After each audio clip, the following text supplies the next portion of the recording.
Ngayong araw nga po ay operasyon linis ng ating barangay.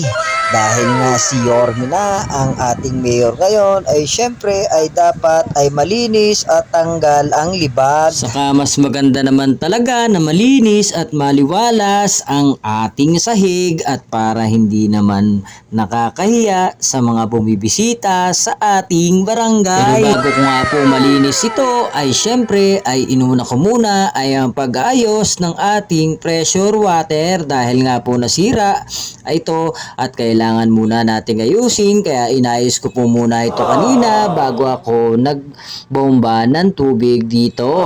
Bali yung labas nga po ang inuna ko dyan kanina at nakikita nyo na lang po ay yung narito sa loob kasi nga po ay umuulan sa labas at baka naman tayo ay magkasakit kaya dito muna tayo sa loob pumwesto. Bali kanina nga po ay naglinis kami ng mga kanal at nagwalis ng mga bangketa dahil kanina nga pong umaga ay napakainit pa ng panahon pero ngayon ay bigla nang bumuhos ang ulan na hindi natin kadahilanan kung bakit na naman umuulan. Pero syempre dahil nga buwan na ngayon ng July ay tag-ulanan na ngayon at tagbagyuhan na kaya hindi na natin ini-expect na mag-iinit na maganda ng dire-diretso ngayon dahil ngayon ay mga buwan na ng tag-ulan. Ang mga buwang ito ay napakagandang taniman ng mga halaman, ng mga gulay na tumutubo tuwing tag-ulan. Kaya yung garden ko dyan ay syempre ay tataniman ko na ng mga halaman at gulay na pwede sa tag-ulan dahil napakaganda at napakabilis tumubo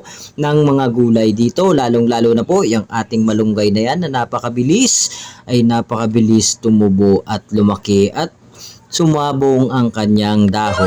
Bali nakikita nyo nga dyan na napakalinis na ng loob ng ating barangay. Pero syempre para hindi nakakaya sa ating mga bisita na kukuha ng ating mga certification dito ay maganda naman at maliwalas tingnan ang sahig ng ating barangay. Kaya mga kabarangay ay umpisahan nyo ng maglinis-linis ng inyong harapan, ng inyong tapat dahil ang ating mayor na si Yorme ay gusto laging malinis, maayos ang ating lugar dito sa lungsod ng Maynila. Kaya wag na nating hintayin pa na si Mayor Yorme pa ang makita ng ating madumi na mga kalye, madumi na bangkita.